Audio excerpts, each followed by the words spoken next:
Deixa eu te perguntar uma coisa. Você gostaria de viver de YouTube? Fazer seu próprio horário, trabalhar de onde você quiser e principalmente gerar muita receita? Pois é, hoje é a sua chance.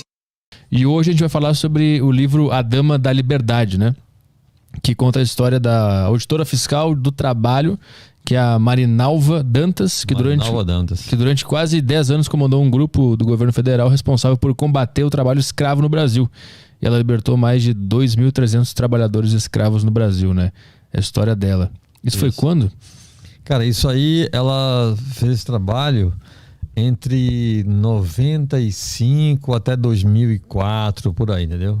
Isso eu acho muito forte falar, Pedrinho, porque a gente fala esse tipo de coisa, muita gente pode pensar que foi é coisa do passado, né?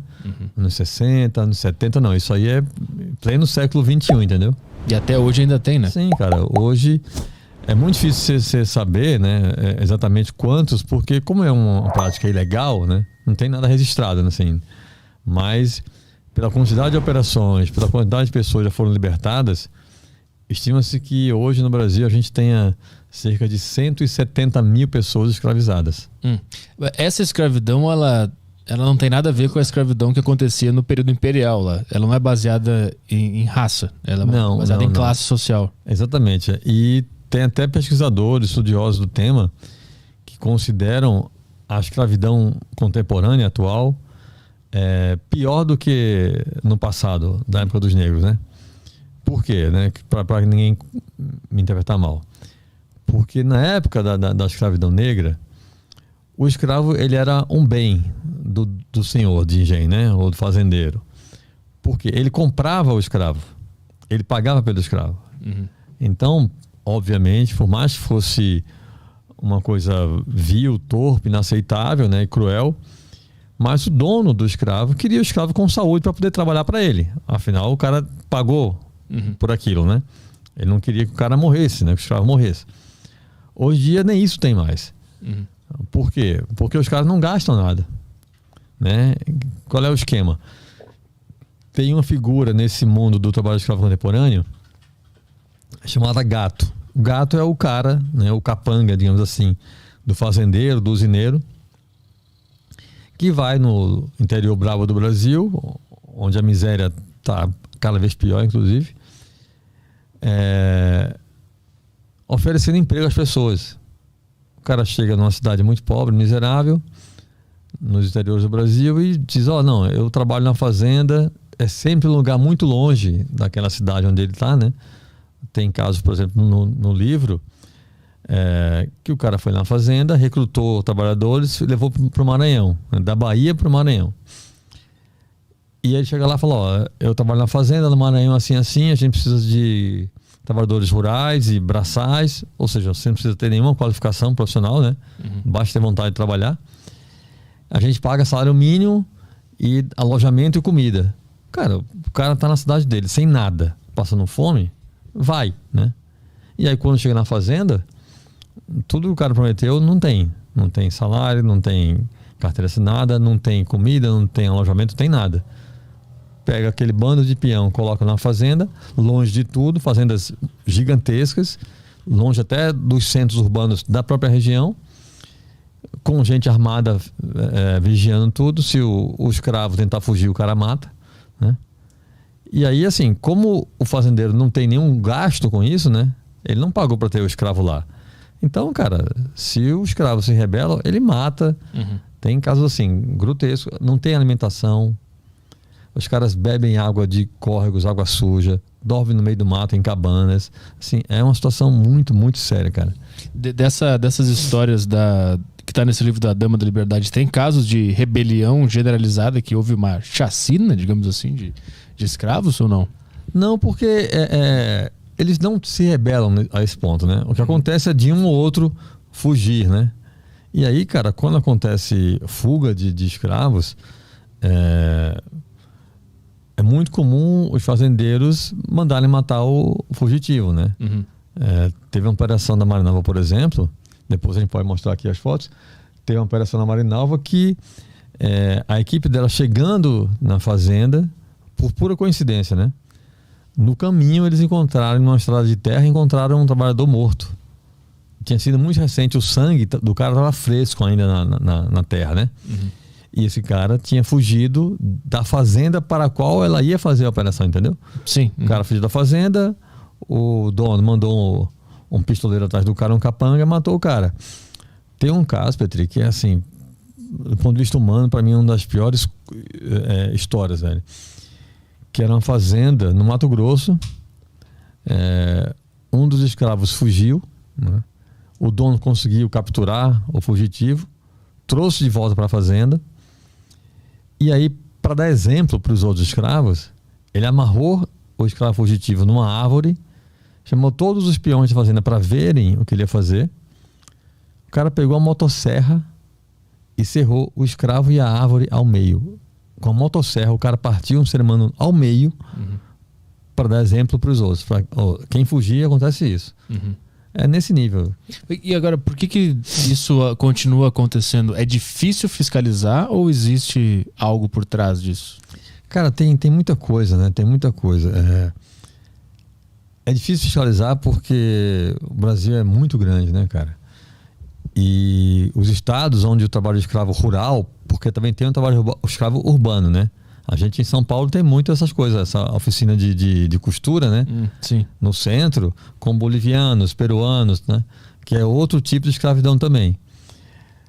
Menos, digamos, violenta do que é a escravidão rural, né? Porque nessa escravidão urbana, as pessoas, por mais que sejam... Eu sempre deixo isso muito claro, eu não estou dizendo que é leve, não é. Né? A escravidão urbana é grotesca, torpe, inaceitável. Mas existem os fatos. Né? Na escravidão urbana, as pessoas, por mais que sejam exploradas, elas dormem no apartamento, dormem no colchão, tem água potável, tem um banheiro, tem privada, tem chuveiro, entendeu? Na escravidão rural não tem nada disso. Os caras dormem no mato, né? Quando muito tem uma rede, não tem sequer cama. Os caras fazem as camas com gravetos de madeira para terem onde deitar, sabe assim? Às vezes tem um colchãozinho de mato, enfim. Então, e os estados que mais têm isso, né, muito forte, são Mato Grosso, Pará, Maranhão, que são todos estados muito grandes, né, do ponto de vista geográfico, né? E as fazendas, tem casos, Petri, de operações de trabalho escravo em fazenda. A fazenda é maior do que a cidade de Vitória, do que uma capital brasileira, entendeu? Uma fazenda. Então imagina uma fazenda desse tamanho, com escravos lá dentro, com capangas armados. O cara não consegue nem sair da fazenda, tão grande que é a fazenda, né? E se ele conseguir sair, vai estar a dezenas de quilômetros da cidade mais próxima. Ou seja, então é um mecanismo que impede até que o cara fuja, né? Sim. E, obviamente, para fiscalizar esse tipo de coisa, né, dá muito trabalho, né? Não pode ser só 3, 4 equipes. A Marinalva, ela chefiava uma equipe, né? Essa equipe do governo federal que faz esse trabalho são equipes multidisciplinares. Tem gente do Ministério do Trabalho, do Ministério da Justiça, da Polícia Federal, do IBAMA, para fazer esse trabalho de ter a força policial, a Polícia Federal, fazer a autuação trabalhista, Ministério do Trabalho, processar o sujeito, o fazendeiro, o Ministério da Justiça, fazer as autuações ambientais, que também são muito comuns, está lá IBAMA. Então é assim que trabalha. Esse grupo foi fundado pelo presidente Fernando Henrique Cardoso, né? Com 9 equipes. E aí vai entrar no outro ponto da tua pergunta. Por que é tão difícil fiscalizar, né? Quando o FHC criou esse grupo, eram 9 equipes, né? Cada equipe dessa, como eu falei, com esse formato, né? Várias pessoas de várias instituições. A Marinalva era chefe de uma dessas equipes. Então, eram 9 equipes, quando foi fundado o grupo, pela FHC. Depois veio o Lula, né? Com o Lula no governo, isso que é muito louco. O Lula do Partido dos Trabalhadores, né? Ou seja, a gente imagina que vai fortalecer o combate ao trabalho escravo, né? Com o Lula no governo, o número de equipes, essa equipe que combate o trabalho escravo no Brasil, que antes eram 9 equipes, baixou para 4 equipes. Ou seja, menos da metade. Então você vai ter, obviamente, menos operações, menos impactos, menos pessoas libertadas, entendeu? Mas teve uma justificativa para isso? Não. Só cortou foi reduzindo, até chegou a 4 no governo do PT. E aí tem a outra questão, que é a questão política, né? Muitas dessas fazendas pertencem a políticos brasileiros. Teve uma operação que a Marinalva fez e ela ia nas fazendas sem saber que era o dono. Ela não sabia. Ela ia com a equipe dela, com todo esse aparato que eu falei, ia nas fazendas, né? Já tinha, claro, né? Pela região, pelo que acontece nos lugares, já tinha uma suspeita, né? Que ali poderia ter escravos. E aí ela ia com a sua equipe nas fazendas para ver, né? Se tinha escravos ou não. Ela chegou na fazenda no Mato Grosso, se eu não me engano foi em 2003 isso. Em 2003, né? Gosto de deixar isso bem claro, século XXI. Ela chegou na fazenda que ela libertou, se eu não me engano, 50 e poucos escravos dessa fazenda. Nesse sistema, gente dormindo no meio do mato, em cabanas. Cabanas é o seguinte, toras de madeira, né, fincadas no chão, só com uma lona plástica em cima e acabou. O povo dorme ali embaixo, entendeu? E aí, quando ela foi ver os documentos da fazenda, porque para fazer o trabalho de autuação, né, fazer o relatório dela sobre a operação e tudo mais, ela ia ver os documentos da fazenda, saber quem era o dono, né, quantos funcionários tinham registrados oficialmente, enfim.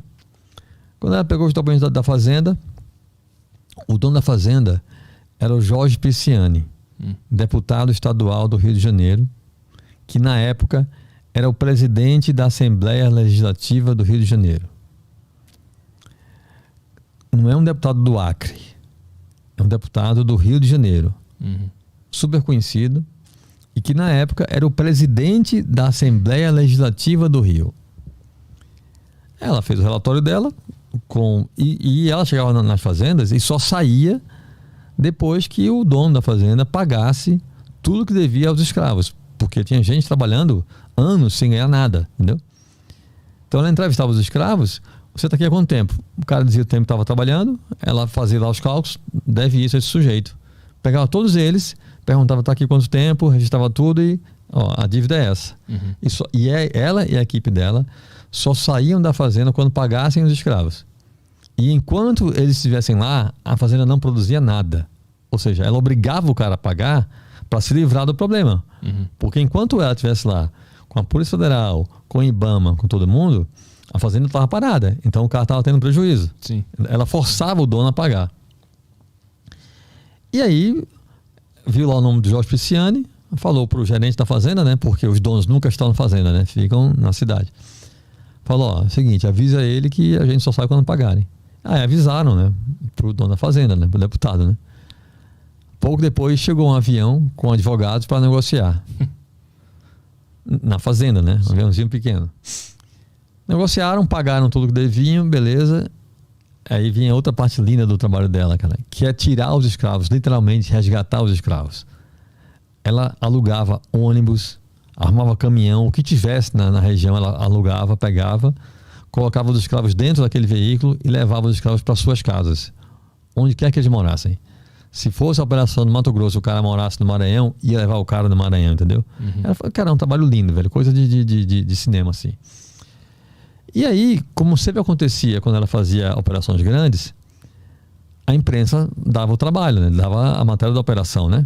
Como a gente vê até hoje em dia, né? Recentemente, a gente viu a maior operação, né? Conjunta contra o trabalho escravo do Brasil, que libertou 300 e poucas pessoas, né? De vários lugares. E isso sempre rende matéria, né? E aí foram entrevistá-la sobre essa operação que ela fez nessa fazenda, com um foco óbvio de que o dono da fazenda, o escravagista, era o presidente da Assembleia Legislativa do Rio de Janeiro, o deputado Jorge Pisciani. E ela deu a entrevista e saiu a matéria. E você sabe, uma matéria grande sobre um caso desse puxa outras, né? Então a imprensa toda repercutindo, né?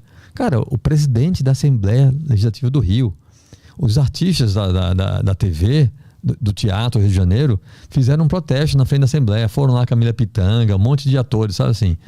Protestar que o presidente da Assembleia era escravagista, né?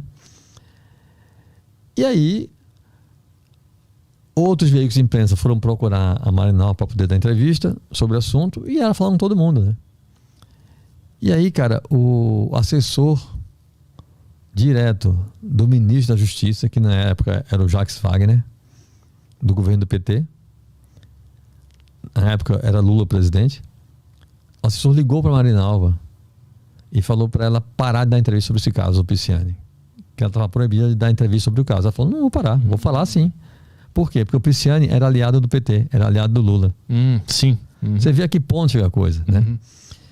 E aí, cara, só para deixar a coisa ainda mais assombrosa, nessa mesma época, Petri, a Marinalva fez uma operação que libertou, não vou lembrar agora, acho que foram 70 e poucas pessoas, muita gente, de uma fazenda de algodão no Mato Grosso. E aí, como sempre ela fazia, né? Foi na fazenda, lá dentro, pegou os documentos, né? Para ver quem era o dono e tudo mais, e fez lá o relatório dela com base nos documentos e relatórios que encontrou na fazenda. E aí, no relatório que ela fazia sempre, né? Ela fazia um relatório no final da operação, né? Explicando como é que foi tudo, os dados, os nomes dos donos, quantos escravos tinham, tudo mais. E aí ela fez esse relatório dela sobre essa fazenda e colocou que a fazenda vendia algodão para a Coteminas, para a empresa Coteminas. Um amigo dela, né, da equipe dela, ela falou, né, dá uma lida aqui no relatório, vê o que você acha, né? O cara leu o relatório e falou, cara, você é doida. Ela disse, por quê? Cara, você colocou aqui o nome da Coteminas no relatório. Ela, sim. E qual o problema disso? Estava lá. A empresa estava registrado que eles vendiam algodão para a Coteminas. E aí o amigo dela falou assim, Marinalva, a Coteminas pertence ao José Alencar, que era o vice-presidente da República, do Lula. É nesse nível, Petri. Cacete. É nesse nível. Como é que você vai colocar isso no relatório? Ela falou, colocar porque está registrado lá. E colocou, né? Aí, cara, pouco depois disso, o governo federal tira a Marinalva da equipe do trabalho escravo. Uma mulher que dedicou a vida a esse trabalho, que abriu mão da vida pessoal dela. Cara, Marinalva casada com 2 filhos pequenos, Petri. Ela chegou a passar 1 mês direto em operações, tirando escravos, longe de casa, do marido e dos filhos. A Marinalva, por esse trabalho dela, durante muito tempo, ela teve uma relação conflituosa com os filhos, que eram pequenos, não entendiam o que ela fazia, porque a mãe saía e ficava 20 dias, 1 mês fora de casa. O casamento dela, cara, o cara que ela amava, ruiu por causa disso. Porque ela até fala isso, cara, meu marido não teve culpa nenhuma. Mas, bicho, que ser humano, seja homem ou mulher, entende que o seu cônjuge, durante quase 10 anos, porque assim, não era uma vez ou outra, era durante quase 10 anos, ficasse todo mês longe de casa 20, 25, 30 dias, velho. Sim. Entendeu? E aí isso acabou acabando o casamento dela. Felizmente, com o tempo, os filhos delas cresceram, hoje são adultos, né? Entendem, adoram a mãe, respeitam, têm uma admiração monstruosa pela mãe, mas durante muito tempo não foi assim, entendeu? E aí ela foi tirada do cargo porque ela começou a combater demais a escravidão. Porque ela começou a chegar nos políticos aliados do governo ou do próprio governo, no caso do Zé Alencar. Sim. Né? Então o governo tirou ela da operação de campo, colocou a Marinalva numa sala em Brasília, sem sequer computador, velho. Assédio moral da pior qualidade. A Marinalva teve síndrome do pânico por causa de tudo isso. Você vê a que nível chega o negócio, né? Então, velho, quando você tem o vice-presidente da República financiando o trabalho escravo, e esse cara é protegido pela máquina, cara, assim, é difícil ter esperança que vai dar certo. Entendeu? A gente imagina que só são empresas privadas e anônimos que estão fazendo isso, né? É empresa privada só que pertencia ao vice-presidente da República. Né? Mas tem uma forte ligação entre o sistema privado com o governo, com o público, o estatal. Né? Sim, cara, quando eu lancei o livro, e tudo isso, Petri, eu sempre faço questão de destacar isso. A Marinalva não é uma ONG, ela não é de uma ONG, não é uma aventureira, não. Esses trabalhos são do governo federal. Aí você vê a gravidade da coisa. É o governo federal dizendo, registrado com documentos, que o vice-presidente da República está financiando o trabalho escravo. Entendeu? Sim, é o governo se fiscalizando. E aí o que é que fazem com isso? Engavetam o caso e tiram do campo a mulher que fez esse trabalho. E aí depois que ela foi tirada do cargo, o que aconteceu? O que ela fez? Pra onde ela foi? A Marinalva, ela é funcionária pública, né? Ela é auditora fiscal do trabalho. Então, ela foi levada para Brasília, não estava feliz. Então não quero ficar aqui. Vou voltar para... Ela nasceu em Campina Grande, na Paraíba, mas cresceu em Natal. Ela voltou para Natal e continuou trabalhando, né, na repartição lá, como ela fazia o trabalho dela. E hoje ela tem um trabalho lindo, muito focado ainda, né, combatendo o trabalho escravo e muito combatendo o trabalho infantil, né, que são as 2 áreas de atuação dela. A Marinalva é uma mulher que já poderia estar aposentada há mais de 10 anos e continua trabalhando porque tem essa paixão, né, essa missão que ela abraçou para ela, entendeu?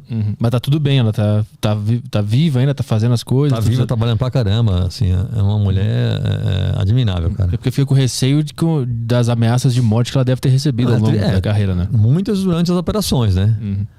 Depois que ela voltou para Natal, saiu do grupo, né, desse grupo do trabalho escravo, a coisa ficou menos intensa, mas vez ou outra ela tá em alguma operação e ainda houve uma ameaça assim ou outra, né? Mas sempre na operação, não tinha mensagem, uma ligação? Não, tinha sim. Teus filhos, essas paradas assim? Tinha, depois tinha.